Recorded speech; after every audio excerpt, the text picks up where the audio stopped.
요한복음 15장 1절 다시 한번 보겠습니다. 시작. 나는 참 포도나무요 내 아버지는 농부라. 아멘. 오늘은 요한복음 15장에 있는 말씀을 중심해서 거듭난 그리스도인들이 누리는 자유, 그런 제목으로 말씀을 드리겠습니다. 그럼 15장 1절 그리고 5절 그렇게 한번 보겠습니다. 나는 참 포도나무요. 그러니까 가짜 포도나무도 있다, 그런 말입니다. 참 포도나무, 진실로 내가 포도나무다, 그런 뜻이에요. 나는 참 포도나무요 내 아버지는 농부라. 이 단어를 잘 생각해야 됩니다. 여기서 말씀하시는 분은 예수님이세요. 요한복음 15장 전체가 예수께서 말씀하시는 겁니다. 나는, 그 말은 예수는 참 포도나무다. 그리고 내 아버지, 하나님 아버지는 농부라, 이렇게 말씀하셨습니다. 그리고 띄워서 5절에 가보면은 나는 포도나무지만은 너희는 가지라 그랬습니다.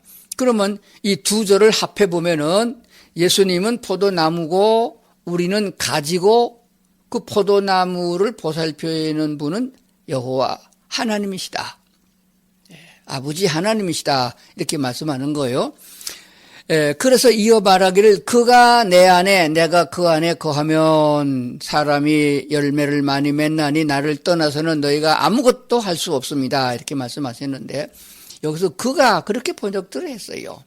그러니까 이 그가 예수님을 말하는지 나를 말하는지 누구를 말하는지 이해가 잘 안 돼요. 그래서 여러 번역을 봤는데 거반다 그가로 번역을 했습니다. 그런데 표준 새번역 성경에 보니까 나는 포도나무여 너희는 가지라 그러면서 사람이 내 안에 머물러 있고 그렇게 번역했어요. 이게 더 쉽게 번역된 거예요. 여기서 말하는 그가 하는 그는 포도나무 가지인 우리를 말하는 거예요. 우리 사람이 예수님 안에 머물러 있고 또 예수님이 우리 안에 머물러 있으면은, 거하면은, 거한다는 말은 우리 안에서 같이 살아간다, 그런 뜻이거든요. 머물러 있으면은 함께 하고 있는 것을 말하고 있는 것이에요. 이것을 종합해보면 어떻게 말씀되어지다 그러면은, 예수님은 포도나무고 우리는 가지인데, 예수님이 내 안에 살고 계시고, 나는 예수님 안에 살고, 그게, 우리 어린아이들의 머리통이나 또 지식이 부족한 사람들에게 이해가 빨리 안 될 수도 있습니다. 그러나 우리가 성숙한 그리스도인이 되어지면 이 관계를 잘 설명할 수가 있어요. 우리가 예수님 안에 거한다는 말은 나는 죽고 예수 그리스도가 내 안에서 살아가는 삶을 말합니다. 우리가 예수님 안에 거하는 것이에요. 그러면 나는 그 예수님 안에 감추어지고 밖에는 예수님만 보이는 것입니다. 그 다음에 예수님이 내 안에 거한다. 그럼 예수님이 내 안에 거하면은 어떻게 되는 거예요? 그래서 고린도서에 보게 되면은 성령이 내 안에 거하는 줄을 너희가 알지 못하느냐. 예수님을 나의 주인으로 받아들일 적에 예수님이 내 마음 가운데 들어오셔서 나의 주인이 되는 거거든요. 그러니까 예수님께서 우리 안에 머무르면은, 살고 계신다면은 이런 관계를 말하는 거예요. 내가 예수님 안에 거하는 것이나 예수님이 내 안에 거하는 것이나 같은 말이라, 그런 뜻이 되어집니다. 요한계시록 1장에도 보면은 문 밖에 서서 문을 두드리면은, 우리 마음 문을 두드리면은, 왜 두드립니까? 예수님이 내 안으로 들어오고 싶어 하시는 거예요. 그래서 문을 열면은 예수님이 내 안에 들어와서 뭐 하죠? 나는 예수님과 더불어 먹고 예수님은 나로 더불어 먹으리라, 이렇게 말씀하셨습니다. 예수님이 우리 가운데 들어오시는 것은, 내 마음 가운데 들어오시는 것은 나를 지배하고 나를 종으로 삼고 나를 괴롭게 하려고 하는 게 아니고 나와 함께 한 가족으로서 같이 음식을 먹는 관계를 설명하고 있는 거예요. 로마서 11장 13절하고 시간이 없어서 17절로 띄었습니다. 내가 이방인인 너희에게 말하노니 내가 이방인의 사도인 만큼 내 직분을 영광스럽게 여기노니. 17절. 또한 가지 열매가 꺾였는데 돌감람나무인 내가 그들 중에 접붙임이 되어 참 감람나무 뿌리의 진액을 함께 받는 자가 되었은즉, 이렇게 설명하고 있습니다. 유대나라 사람들이 음식 먹을 적에, 빵 먹을 적에 즐겨 먹는 나무 열매가 있습니다. 그게 감람나무, 지금 우리로 말하면은 올리브 나무예요. 올리브 열매 약재로도 사용하고 기름을 짜기도 하지만은 음식할 적에 넣어서 먹는 아주 영양식이고 약재가 되는 좋은 열매가 되었습니다. 그래서 주로 기름을 많이 짜지만은 식용으로도 사용하고 있는 거예요. 그렇기 때문에 길에도 흔하게 볼 수 있는 감람나무고, 또 농장에서도 이 감람나무를 키우고 있는 것을 알게 되어집니다. 그러니까 유대인들은 포도원이나 감람나무에 대해서 너무 잘 알고 있다 하는 것을 비유로 설명한 것이에요. 사도 바울은 말하기를 이방인의 사도다. 그거를 내가 영광스럽게 여긴다. 그가 말하기를 돌감람나무인 내가 잘라서 참 감람나무에 접을 붙인 것과 같다, 이렇게 설명하고 있는 거예요. 우리가 이방인이 어떻게 유대인의 받는 축복을, 하나님이 주신 유산을 같이 받는 자가 되었느냐를 설명할 적에 접을 붙였다, 이렇게 말한 거예요. 이렇게 참 감람나무가 있는데 여기다가 돌감람나무를 접을 붙이게 되면은 열매는 달라요. 돌감람나무를 접붙였다고 해서 돌감람나무가 참감람나무가 열매가 되는 건 아닙니다. 그런데 여기서 설명하는 것은 그게 아니고, 이 뿌리로부터 영양분이 공급될 적에는 참감람나무나 돌감람나무나 영양분이 똑같이 올라간다, 그런 뜻이 되어집니다. 그러니까 하나님의 축복이 선택된 이스라엘 민족과 똑같이 영양분이 간다, 그런 말씀이 되는 거예요. 그래서 우리가 천국을 유업으로 받게 되는 것이고, 이 땅에서 많은 하나님의 보호하심과 인도하심과 축복의 은혜를 같이 누리게 된다 하는 것입니다. 유대인들은 태어나면서부터 유대인이에요. 우리는 태어나면서부터 마귀의 자식이고 이방인입니다. 그래서 우리는 희망이 없습니다. 이 세상에 한 90살 넘게 살다가 죽으면은 다 지옥 갈 자식들이잖아요. 그럼에도 불구하고 하나님께서 구원의 은혜를 베풀어 주신 것은 예수 그리스도를 보내주셔서 우리 죄를 대속하게 하셨고, 십자가의 보혈과 그 고통으로 우리를 거듭나게 주신 것입니다. 자, 그러면은 다시 포도나무 비유로 들어가서 생각해 봅시다. 포도나무는 예수님이고, 포도나무 가지는 거듭난 구원받은 우리들이에요. 접붙인 것 같은 거에 살아 있습니다. 하나님의 축복과 은혜를 공급받고 있다, 그런 말입니다. 그러면은 농부가 누구냐? 그러면 하나님이셔요. 그러면은 포도나무와 포도나무 가지를 돌보고 키우고 열매를 맺게 하시는 분은 하나님이신 것입니다. 잘 기억하셔야 됩니다. 우리 동양 사람들, 특히 한국 사람들은 노력하고 애쓰고 공을 쌓아서 그 업적으로 그 열매를 얻음으로 구원에 이르고 복을 받겠다고 착각하는 것이에요. 아닙니다. 하나님이 복 주셔야 복을 받는 것이고, 하나님이 지혜롭게 하셔야 머리가 좋아지고, 하나님이 함께해 주셔야 질병에 걸리지 않고, 하나님이 은혜를 부어 주셔야 천국까지 이르는 원리가 이 속에 있는 것이에요. 그럼 우리는 아무것도 안 해도 되느냐? 그냥 감나무 밑에 들어 누워져서 감 떨어지길 기다리고 그렇게 놀고 먹어야 되느냐? 그런 것도 아니에요. 잘 살펴봐야 됩니다. 자, 우리가 초등학교 때부터 배워온 광합성이라는 내용을 우리가 기억해 봐야 됩니다. 다시 말씀드리면 탄소 동화작용이라는 것이 있어요. 식물의 법칙에 써 있습니다. 탄소 동화작용이란 식물이 공기 중에 이산화탄소와 뿌리에서 흡수한 물로 잎의 엽록체 안에서 빛 에너지를 이용하여 탄소화물을 만드는 작용이라, 이렇게 백과사전에 써 있어요. 좀 어렵습니까? 제가 쉽게 설명하겠습니다. 광합성이라고 그러죠. 잎 뒤쪽에는 아주 작은 솜털 같은 것이 많이 나게 되어 있습니다.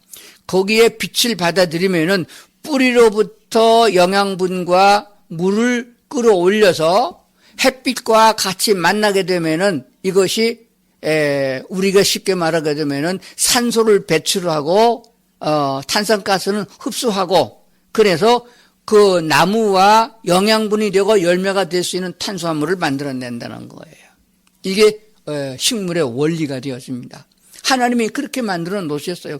그러면은 우리가 하나님의 말씀을 공급받고 하나님의 은혜, 햇빛을 받아들이게 되면 자동적으로 이 세상에서 안 좋은 것을 받아들이고 욕을 얻어먹고 핍박을 받고 하지만 그것은 다 받아들이고 오히려 사람에게 유익한 산소를 배출하면서 열매가 되어지는 사랑과 화평과 희락과 온유와 충성과 절제와 같은 성령의 열매를 맺을 수 있는 탄수화물을 만들어낸다는 사실입니다. 이것이 하나님과 인간과의 관계에 있어서 서로 밀접한 관계를 가지고 붙어 있으면은 바로 이런 역사가 나타난다는 것이에요. 하나님은 영양소를 공급하고 햇빛을 우리에게 주시고 우리는 반대로 거기에 반응하여 탄소 동화작용, 그것을 일으켜서 산소를 내놓고 그래서 이웃에게 나누어 주게 되는 것이고 열매를 주인에게 하나님께 돌려드리게 된다는 말씀을 하고 있는 것입니다. 이 논리는 나무가 그렇게 자동적으로 그런 역할을 하면서 열매를 맺어가는 것과 같이 우리가 그리스도 예수 안에 있으면은 그렇게 되는 것이에요. 저절로 그렇게 되는 것입니다. 그것이 하나님의 은혜가 되어집니다. 그래서 헌금을 해도 아깝지 않고 남에게 줘도 창피하지 않고 남을 도와주고 그들에게 사랑을 부어줘도 내 안에 사랑이 메마르지 않는 것을 발견하게 되어집니다. 그러니까 하나님이 부어주시는 그 능력과 그 은혜와 힘으로 선을 행해야 그게 원칙이지. 없는데 복을 받으려고 11조를 하면 복을 받는다, 뭐 선한 일을 하면은 네가 잘 된다, 집안이 잘 된다, 이런 것을 통해 가지고 그런 것을 얻고자 억지로 인색함으로 하다가 보면 싫은 것을 하다 보면 부작용이 생기고 교회 안에서도 싸움이 나고 서로 높은 자리에 앉으려고 이렇게 마귀짓을 하고 있는 모습을 보게 되면은 따지고 보면 아직 예수님에게 붙어 있지 않은 자입니다. 붙어 있으면은 하나님의 말씀의 은혜를 날마다 공급받는 것이고 또 하나님께 응답하는 것이 되어집니다. 이게 상호 교류가 되는 것이요. 하나님이 부어주시는 것과 내가 하나님을 찬양하고 하나님께 기도하고 하나님을 높여드리는 것이 이게 융화가 되어진다는 사실을 포도나무 비유에서 설명하고 있는 줄로 믿습니다. 그리고 영적인 사람은 육을 지배하게 되어집니다. 영혼이 하나님과의 교류가 되어지지 않으면 육신은 마귀에게 지배를 받게 되어 있습니다. 내 생각대로 내 마음대로 하는 것 같으지만은 이미 사탄이 내 안에 들어와서 내 마음을 지배하고 있기 때문에 생각하는 것이 악한 생각이고 말하는 것이 악이고 욕설이고 저주가 되는 것이에요. 그렇기 때문에 우리는 더욱더 말씀의 진리 가운데로 들어가야 되겠고 하나님의 말씀에 젖어 살아야겠고 하나님의 말씀을 양식 삼아서 매일매일 하나님의 은혜를 공급받아야 됩니다. 마치 가지가 뿌리로부터 영양분을 수시때때로 시시때때로 공급받는 것처럼 그렇게 붙어있는 자가 되어야 됩니다. 육신은 음식을 먹고 강건해지는 것 같이 우리가 거듭난 영혼은 하나님의 말씀을 먹고 자라는 것이에요. 어린아이 때는 젖을 먹고 자라는 것처럼 설교 말씀을 듣고 자라지만 조금 더 성숙한 그리스도인이 되면은 설교 갖고 모자릅니다. 성경을 읽고 성경을 연구하고 말씀을 마음에 담고 행하여서 하나님이 어떻게 내게 역사하는가를 체험하면서 신앙생활을 해야 된다는 사실입니다. 하나님은 여전히 살아계시고 하나님은 지금도 우리 가운데 계심을 믿어야 합니다. 예수님도 하나님의 육신을 입으시고 이 땅에 오신 예수님 아니겠어요? 그 예수님께서도 시험을 받으셨어요. 성령의 이끌림을 받아서 시험을 받으셨다 그 말입니다.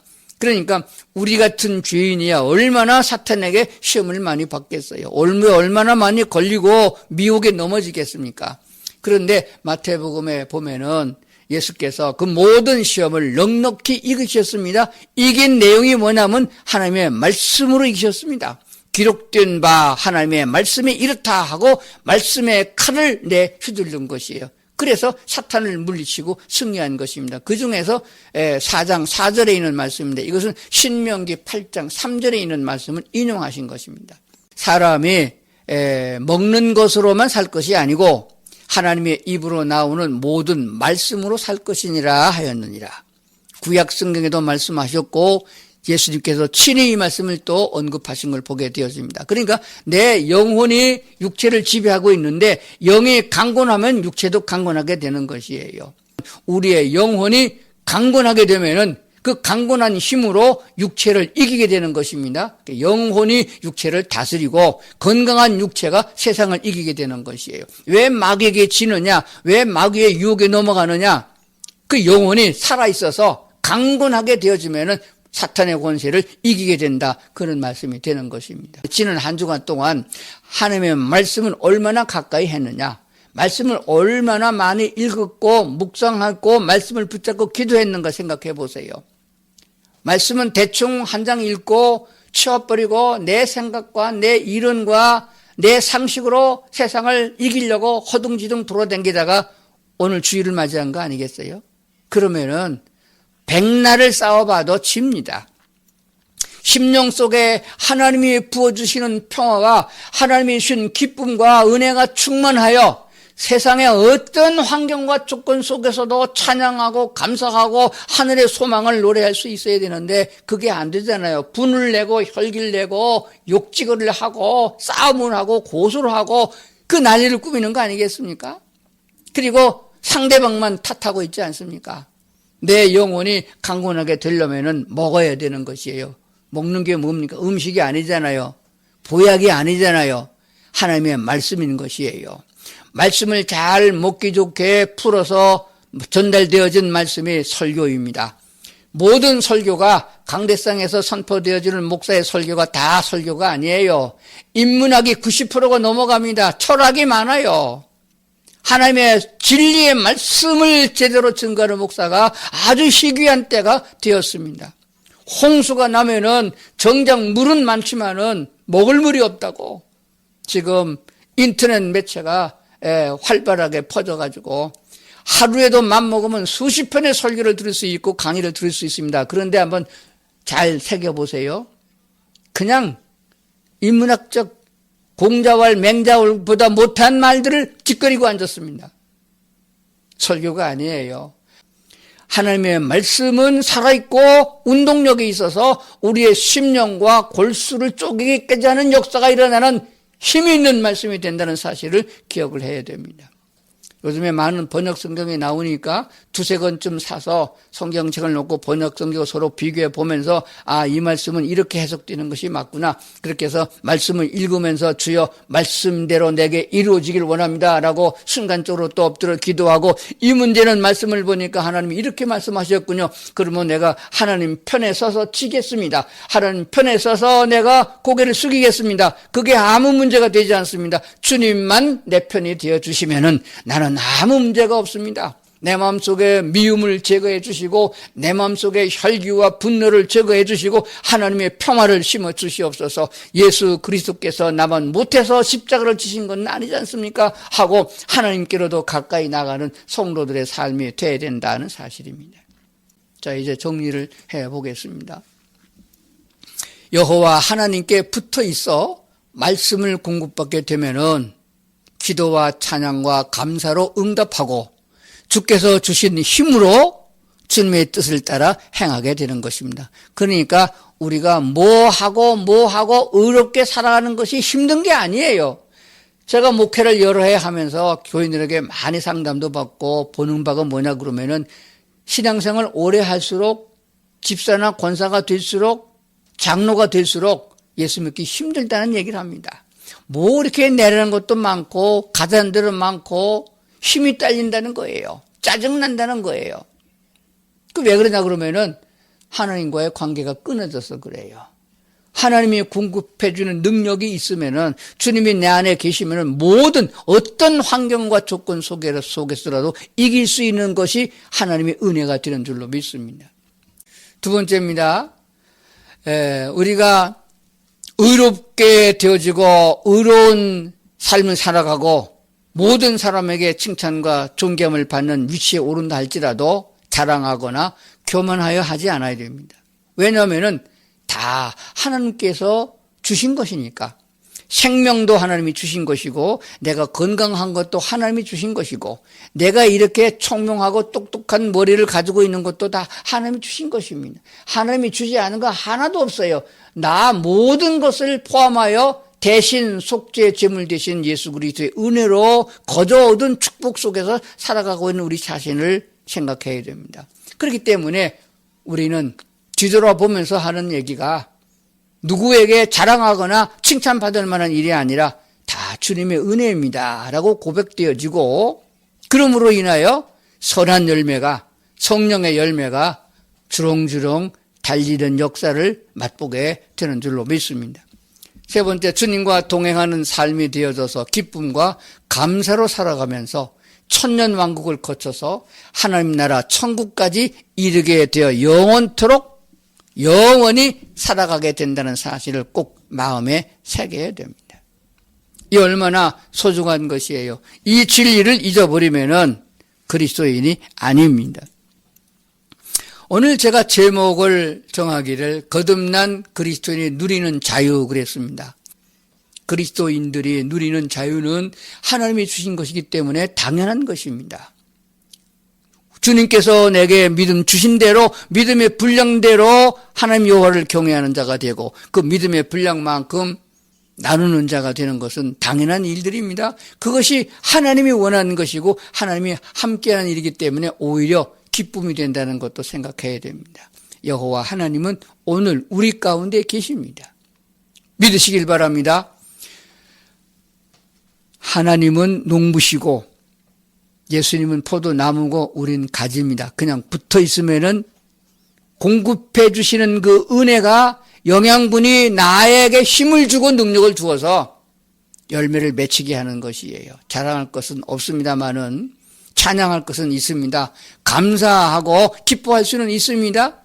하나님 내 모습 보시고 오늘도 주님의 은혜를 더해 주시옵소서 이렇게 찬양하고 감사함으로 지속적으로 주님 오실 때까지 그리스도 예수 안에 살아가는 성도들 될 수 있기를 주의 이름으로 축원합니다.